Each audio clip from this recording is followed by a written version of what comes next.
has a gang problem, and now the city knows what we should be doing about it. A group released a new report on how best to keep kids out of gangs, but there is a catch. They don't have any money to make these things happen.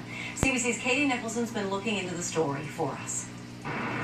Well, most of the kids who walk these inner city streets will at some point in their lives be approached to join a gang, but not if the authors of a new report have their way. It's very clear that there's a gang problem here in Winnipeg. Dr. Carolyn Snyder should know.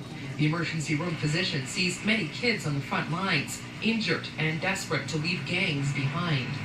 As a physician, I grew up thinking I can try and fix things, and I've learned the hard way that we can do our best in this situation, and we're trying our best, and I try to work with my many wonderful community colleagues to try and do our best for this youth.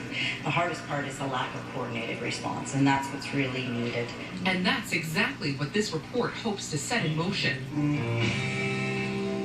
Why do you think people join gangs? In compiling its research, the Gang Action Interagency Network spoke with community leaders, outreach groups, law enforcement, and 46 gang-affected kids. The report identifies three main things kids at risk of gang involvement need: a sense of identity and belonging, healing, and stable programs. No one wakes up one day when they're 13 years old and says, gee, I'm going to join a gang. It's Tuesday at 4 o'clock.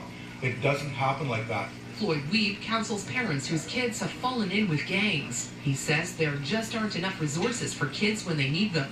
When we were doing the research for the video, they interviewed a 12-year-old kid, and he said that the gang was chasing him, and he was running down the street to the community center, and the community center was closed. What's needed now?